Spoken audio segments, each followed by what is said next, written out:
A gente vai conversar sobre as bases da fé em tempos difíceis. Não sei como é que você lida com isso, mas é um assunto extremamente importante para a nossa vida cotidiana, né? A gente tem uma ideia de que fé muitas vezes é acreditar em Deus, né? Fé é você fazer uma oração.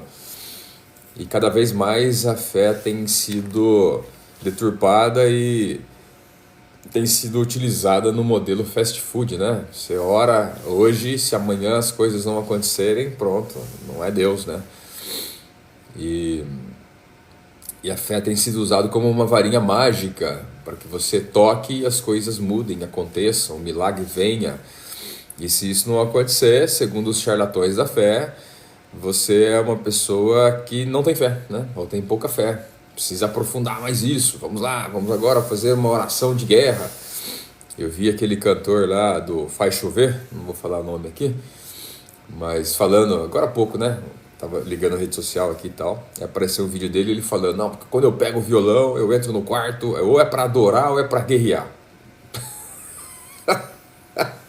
É os homens de hoje em dia. Os homens de hoje em dia, eles pegam o violão para guerrear. Ok? Porque a fé mística é que agora eu vou cantar e pronto. O mundo vai mudar agora porque eu vou pegar o violão e vou cantar. Olha, e o cara tem mais ou menos a minha idade, viu? Deve ter sido criado com chambinho, danoninho, alguma coisa assim, né? Enfim, vamos lá. Vamos lá. Bom, as bases da nossa fé em tempos difíceis. Por que eu especifiquei em tempos difíceis?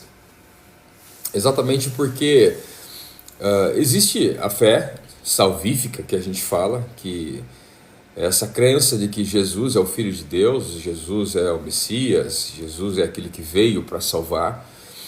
E isso já está implícito a ideia de que eu sou pecador e agora tenho consciência, porque tenho consciência me arrependo, porque me arrependo peço perdão, sou perdoado por Deus, então a graça de Deus me alcança e por aí vai. Eu sigo uma vida com Deus. Essa é a fé salvífica.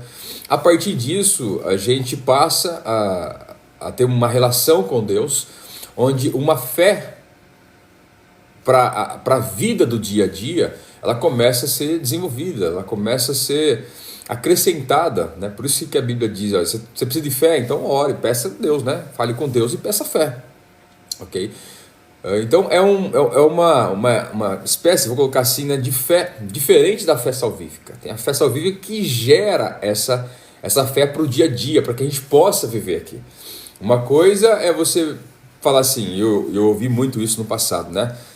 Se alguém parar e colocar uma arma na sua cabeça e perguntar, renuncia a Jesus, nega Jesus ou você morre. Você morreria por Jesus e tal? É uma das perguntas que faziam antes para testar se a pessoa tinha fé. Mas morrer por Jesus é fácil. Vai demorar 5 segundos. Não é difícil, né? Numa situação extrema que está acontecendo ali, olha, não vou, bum, acabou. Pronto, não sentiu mais nada. Entendeu? A questão toda é você viver por Jesus, né? É você viver 10, 20, 30 anos, 40 anos, 50 anos, diante de tudo aquilo que a vida nos apresenta. Então, viver por e com Deus é muito mais complexo do que morrer por Ele. Esse é o grande ponto.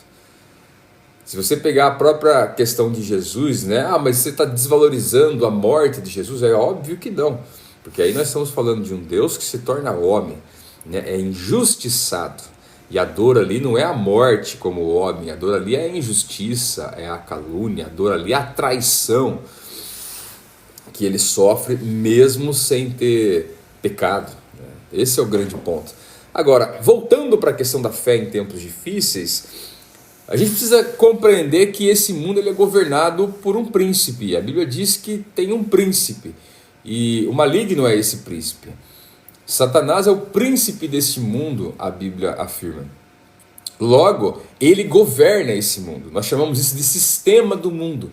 Esse pensamento corrupto, pensamento maldoso, o que o ser humano é inclinado já a viver, tudo isso tem a ver com o maligno, não com Deus.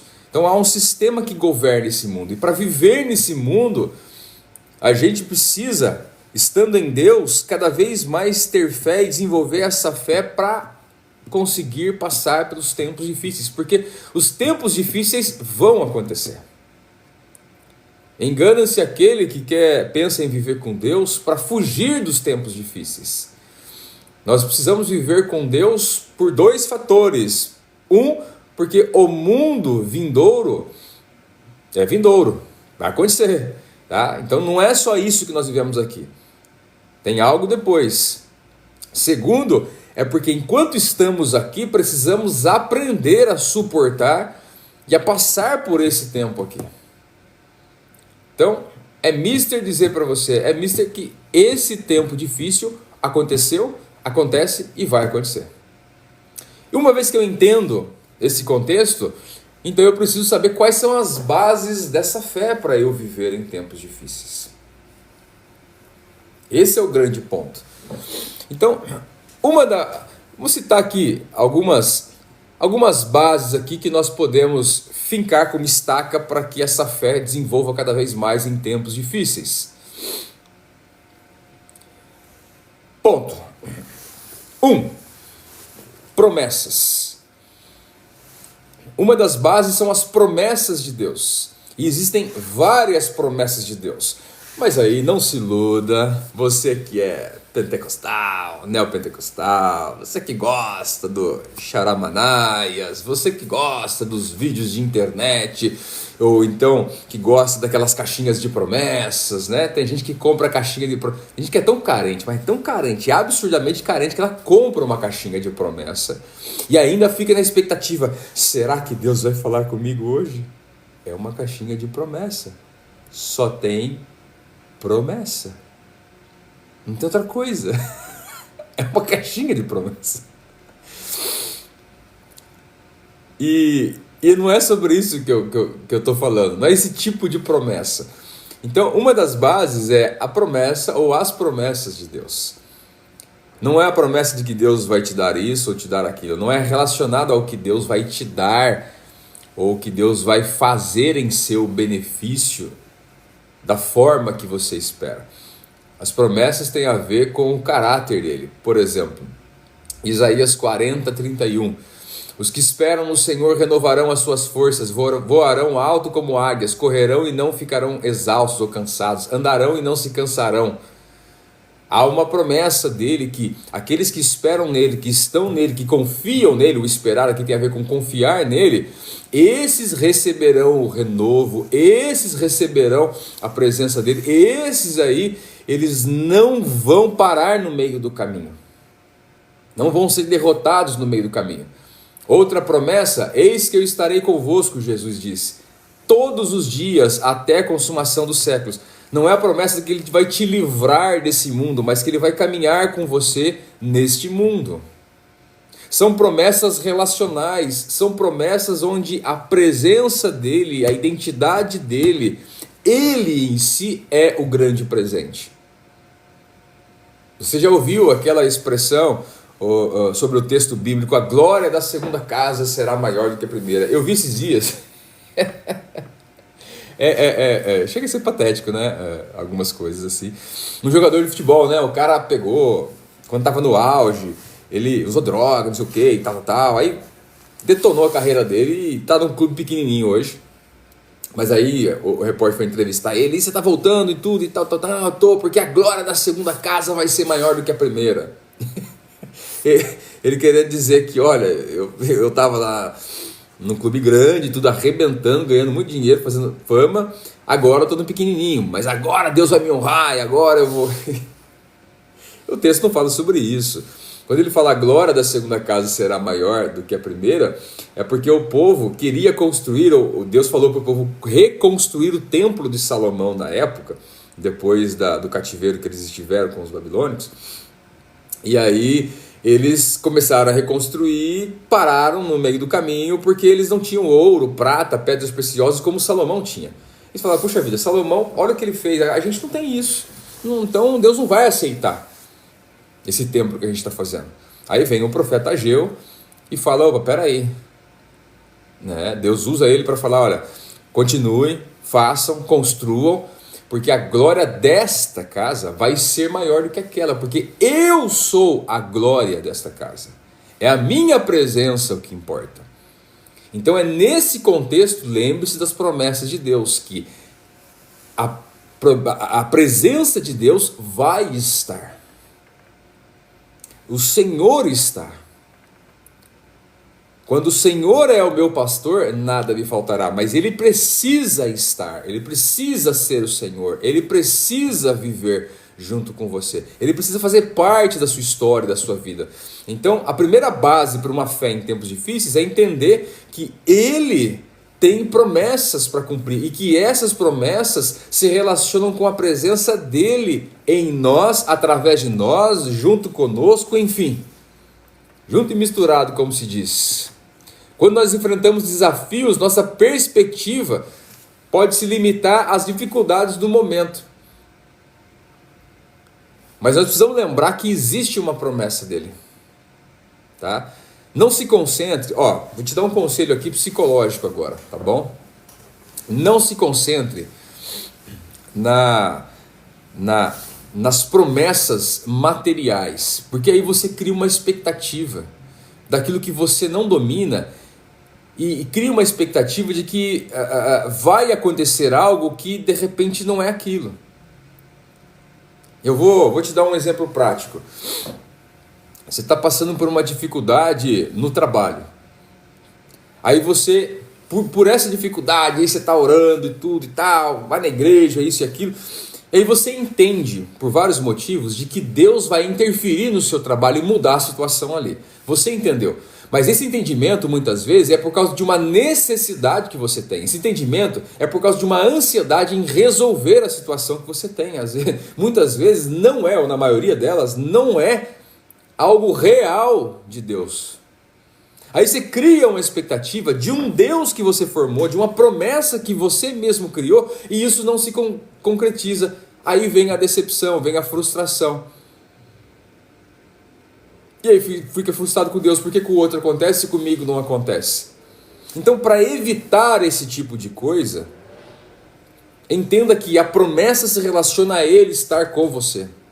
A promessa é Ele te fortalecer. A promessa é Ele não abandonar o barco. A promessa é Ele cada vez mais te potencializar. A promessa é Ele passar por esse vale, fogo, chame do que você quiser.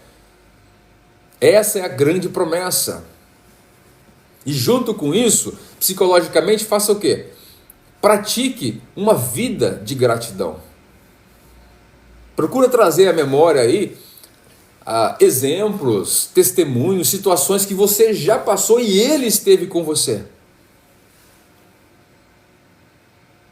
E isso vai fazer com que você entenda que a relação de Deus com você é muito mais profunda do que uma simples circunstância momentânea. Ok? Maravilha? 2. Confie na soberania de Deus. Olha, Deus está controlando todas as coisas? Não creio isso. Não creio nisso por aquilo que eu expliquei para vocês no início. Mas Romanos 8:28 diz: sabemos que Deus age em todas as coisas para o bem daqueles que o amam, dos que foram chamados de acordo com o seu propósito. Então entenda que na sua vida Ele pode governar.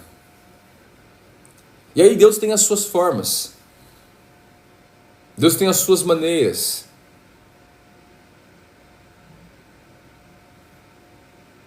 E dessa forma, a gente pode entender que, na nossa vida pelo menos, Ele interfere, Ele age, Ele permite, Ele não permite, enfim.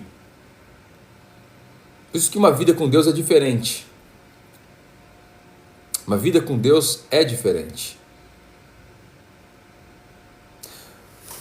Confie na soberania de Deus.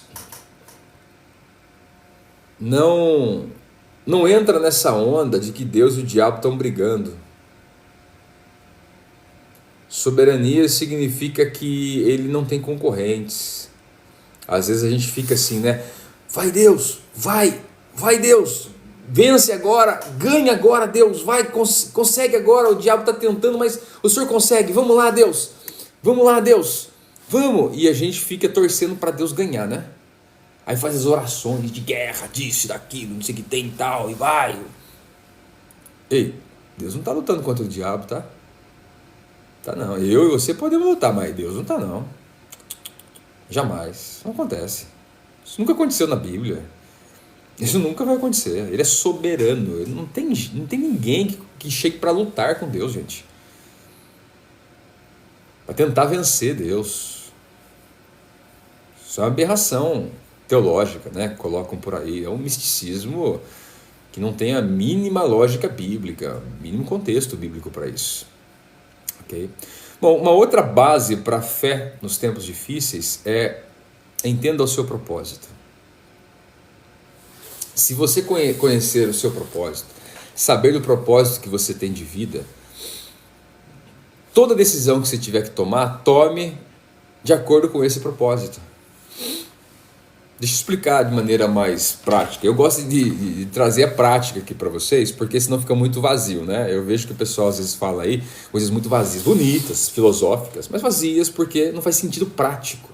E se não fizer sentido prático, não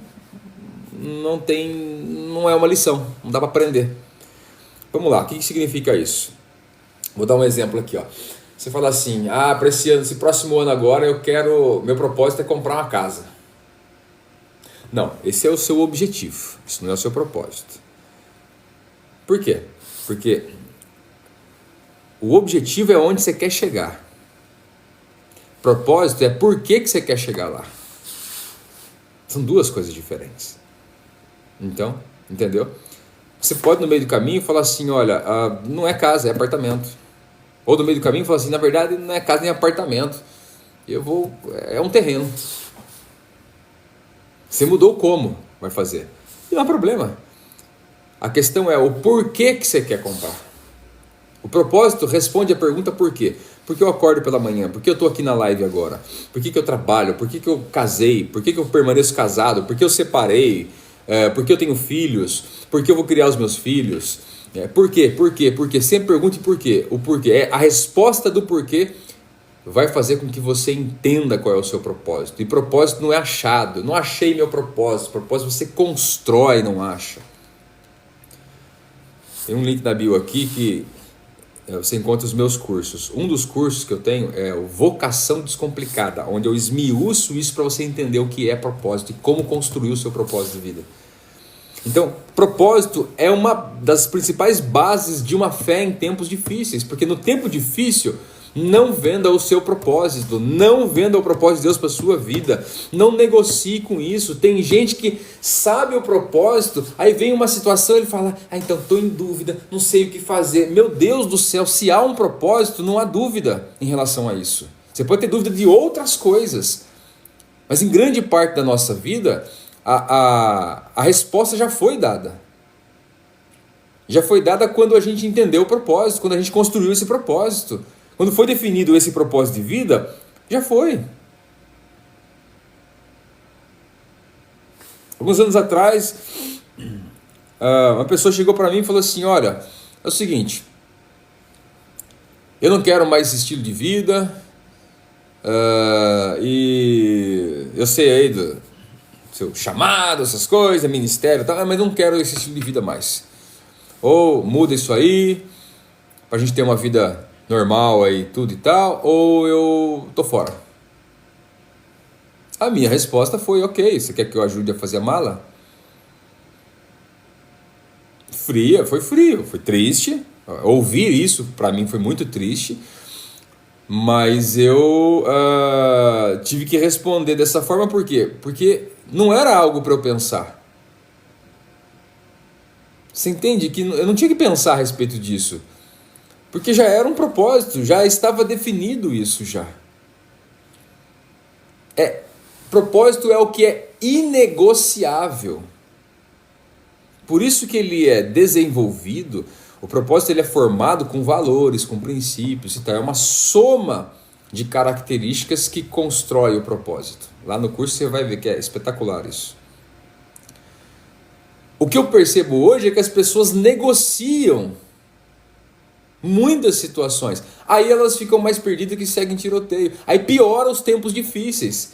Agora, quando o propósito faz parte da minha base de fé, nos tempos difíceis, eu não vou arregar para isso.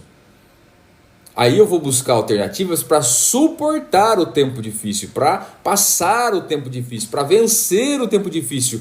E não para eu sair correndo do tempo difícil. Porque as pessoas vendem o propósito porque elas querem sair do tempo difícil. Jesus estava no deserto 40 dias e 40 noites. Ele foi orar. Mas quando é que ele orou para sair do deserto? Faça a seguinte reflexão comigo agora. Você nunca ouviu o que eu vou dizer aqui. Olha só, você está... Jesus, vou dar o exemplo de Jesus aí. Jesus se batizou lá no Rio Jordão e tudo e tal, pelo profeta João Batista, o primo dele. Aí veio o Espírito Santo sobre ele e tal. Aí veio uma voz do céu: tu és o meu filho amado, em quem me compraz e tudo e tal. Aí o texto bíblico diz que Jesus foi levado ao deserto por quem? Pelo Espírito Santo. Quem levou Jesus ao deserto? O Espírito Santo. Foi o diabo? Não. Foi a carne? Não. Foi o pecado? Não. Quem levou Jesus para o deserto? Foi o Espírito Santo. Aí eu imagino Jesus levado ao deserto pelo Espírito Santo, ficar lá, campanha para sair do deserto, eu preciso sair do deserto, Deus me ajuda a sair do deserto. Mas foi o Espírito Santo que o levou até lá. O que Jesus fez lá? Se relacionou mais profundamente com o Pai. Esse é um grande problema que a gente tem. Quando vai para o deserto, a gente fica desesperadamente querendo sair do deserto. É óbvio que o deserto não é confortável, não é gostoso. Mas a melhor estratégia não é lutar para sair do deserto. A melhor estratégia é se fortalecer para passar o deserto. Para sobreviver, às vezes, ao deserto. Essa é a melhor estratégia, porque eu não tenho como evitar o deserto. Não tenho como evitar os tempos difíceis, como eu comecei dizendo aqui. Eu não domino isso. Mas eu domino o como vou passar por esse tempo difícil. E o propósito é uma base fundamental. Que aí eu acordo pela manhã e falo assim: olha, eu não quero levantar, eu não quero ir hoje, eu não quero fazer hoje, eu não quero trabalhar, não quero ver ninguém, hoje eu não quero. Mas não seja feito o que eu quero. Seja feito o que o meu propósito pede. Por que eu preciso fazer? Por causa disso, disso e disso. Entende? Quando eu falo, por exemplo, amanhã eu tenho uma live especial, amanhã à noite, uma live especial, onde eu vou dizer para vocês ao vivo quais as diretrizes que eu vou seguir para o próximo ano. Tem várias coisas, projetos, ações aqui que eu vou encerrar. Vai encerrar o ciclo de algumas coisas, vai começar o ciclo de outras coisas. Ok? Amanhã eu vou comunicar isso ao vivo para todo mundo. Mas uma das coisas, por exemplo, que tem a ver com o meu propósito de vida é eu amenizar a dor daqueles que estão esquecidos em certos lugares do mundo. Crianças, principalmente. A gente está fazendo essa campanha de Natal das Crianças lá em Ndondo, na África, exatamente porque faz parte do meu propósito. Então, se o que eu estou fazendo não alivia a dor e não proporciona a presença de Deus, não proporciona a graça, o amor de Deus na vida dessas pessoas em lugares mais inóspitos e tal, então isso tem que ser cortado, porque o propósito tem que ser mantido. Entende? O propósito tem que ser algo inegociável e ele guia a nossa vida. Mas infelizmente a maioria das pessoas, se eu perguntasse aqui, a maioria das pessoas não saberia responder o que é o propósito da vida dela. Porque ela ia falar assim: olha, o propósito da minha vida é glorificar a Deus. É viver para a glória de Deus. O que é isso na prática? Tem que ser palpável. Tem que ter prática. Tem que ter dia a dia. O que é isso na realidade? Se for explicar para uma criança de 8 anos, você vai falar isso? Olha, o propósito da vida da mamãe é glorificar a Deus. O que é isso? É cantar uma música? O que é isso na prática? Teu filho vai perguntar assim, qual que é o seu propósito de vida? Você vai explicar, é isso, isso e isso. Ó. Daqui 1 ano vai acrescentar mais alguma coisa? Ok, acrescentou mais alguma coisa. Por que a mamãe acorda de manhã? Ó, a mamãe acorda de manhã por causa disso. Ó. A mamãe levanta e vai à luta, mesmo não querendo, por causa disso. O papai faz isso por causa disso. Por aquilo pelo que eu morreria, por causa disso. Pelo que eu vivo, por causa disso. Isso tem a ver com propósito, gente. Tem que ser algo palpável. Que as pessoas percebem, enxergam, veem ou querem viver isso junto com você. Tem pessoas que não sabiam o propósito delas, quando viram estilo de vida, forma, o pensamento, quando começaram a entender o meu propósito, falaram assim, puxa vida, é isso. Eu sempre senti algo assim, mas não conseguia definir. O meu propósito tem a ver com isso, por isso que eu vou caminhar com o Everton, por isso que eu vou caminhar com esse cara aí também, vou estar do lado, vamos embora, porque o meu propósito tem a ver com isso também. Pronto. É algo palpável. Como é que eu vou influenciar pessoas se eu não tenho um propósito palpável? O propósito é uma base fundamental para uma fé em tempos difíceis. Então, compreenda essas 3 questões. Lembre-se da promessa de Deus. Confie na soberania de Deus. E tenha um propósito ou propósitos bem definidos. Essas 3 lições aqui formam uma base de fé para a sua vida em tempos difíceis.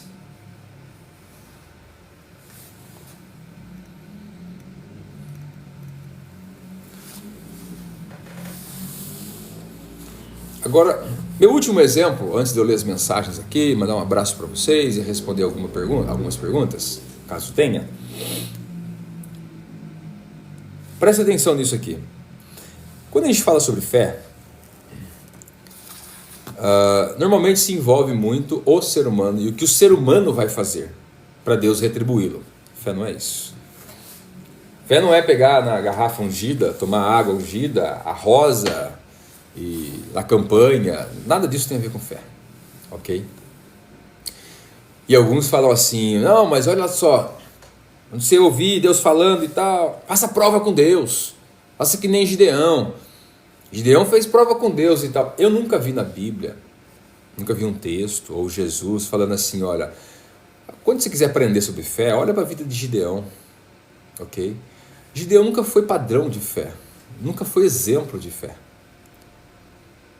Até onde eu aprendo na Bíblia, Abraão foi um bom exemplo de fé. Por quê? É simples.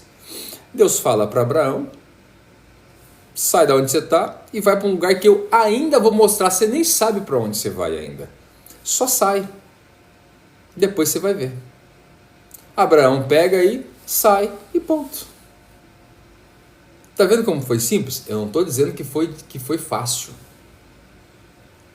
Entenda que o simples nem sempre é fácil. Mas é simples, não tem complexidade. Sai, ele saiu. Sai e começa a andar. Ele saiu e começou a andar. Ponto. Se Deus tivesse falado assim, sai, vira direita, esquerda, na quarta, você desce uma rua, aí seria complexo, seria simples e complexo. Ok? Aliás, simples não, seria complexo, né? Complexo e difícil. Mas o que Deus falou para Abraão foi simples, sai e começa a andar. Depois eu vou mostrar. Você entendeu o que é fé na ótica de Abraão? É ter sensibilidade à voz de Deus e segui-lo. Só isso. Não tem nada a ver com você entender tudo que vai acontecer. Isso não é fé. Não tem nada a ver com você pegar tudo que... Isso não é fé. Não tem a ver com você ter certezas humanas. Isso não é fé. Ora, a fé é a certeza daquilo que esperamos e a prova das coisas que não vemos. Hebreus 11:1. Você espera. E você não vê. Isso tem a ver com fé. Então, quando Deus fala conosco, nós só fazemos. Sai. Eu saio. Ele não está dizendo vai para lá, vai para cá. Eu vejo muitas pessoas que às vezes saem de uma denominação, alguma coisa assim. E a primeira pergunta que me fazem é, se eu sair, eu vou para onde? O que tem a ver uma coisa com a outra? Se Deus quer te dar a possibilidade de um tempo novo, seja profissional, pessoal, espiritual, emocional, sei lá, um tempo novo em alguma área da sua vida específica ou em tudo, o que você vai fazer? Sai. Mas eu não sei para onde eu vou. Mas você não precisa saber para onde você vai. Você precisa saber e sair. Só precisa saber que você tem que sair. E às vezes a gente precisa parar com algumas coisas. E precisa sair de algumas coisas. Não dá para iniciar um novo ciclo se a gente não encerrar um ciclo.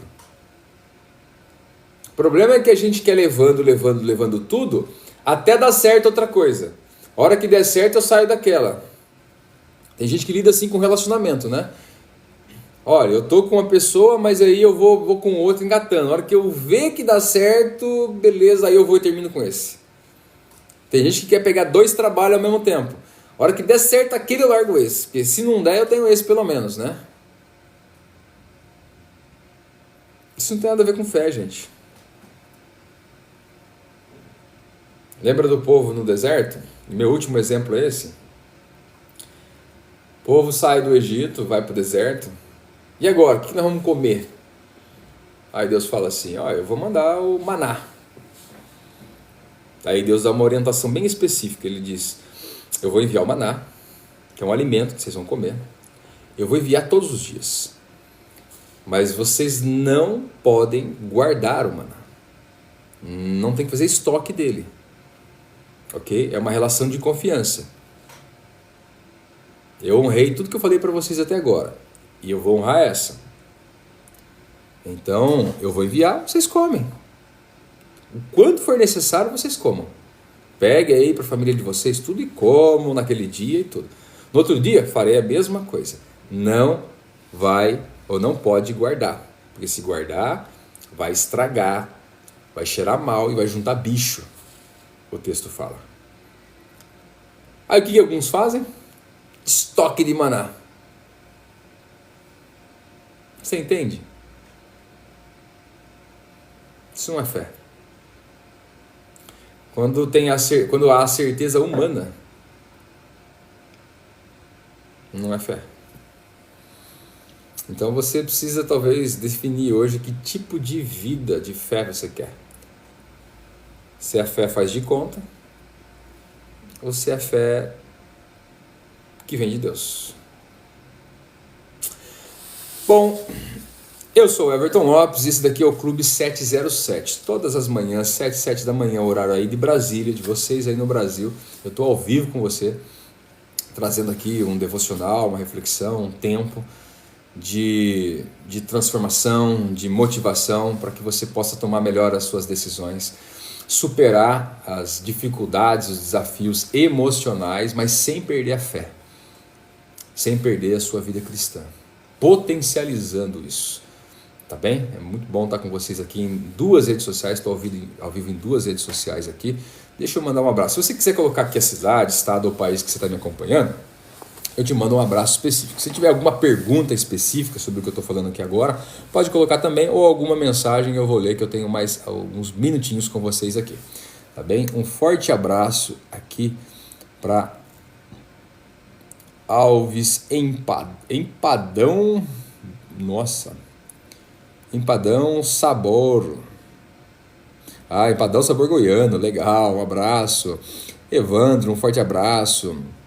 Paola, Eliana, Luciane, Pietro, Pinho, Valéria, um forte abraço. Saludos desde Mogi das Cruzes, um abraço para Carla. Casal Seis Caneca, um forte abraço. Um abraço para Hilda também. Clênis Olmedo, Darwin, Sheila, meu pai, um beijão, fica com Deus. Judite, Titi Coleite, Ângelo Pego, ANT, Nelma, forte abraço para todo mundo aqui. João Braz, um forte abraço também. Custa, Clotilde, Samuel, Jacira, valeu. Um forte abraço para todos vocês aí que ficaram comigo até agora. Show de bola. Se tiver alguma pergunta, coloque aqui, ó. Senão eu tenho mais 2 minutinhos com vocês, caso não tenha perguntas hoje. Hoje foi um tempo de reflexão sobre as bases importantes da fé em tempos difíceis. É importante a gente alinhar isso na nossa vida. Não é mesmo? Não é mesmo?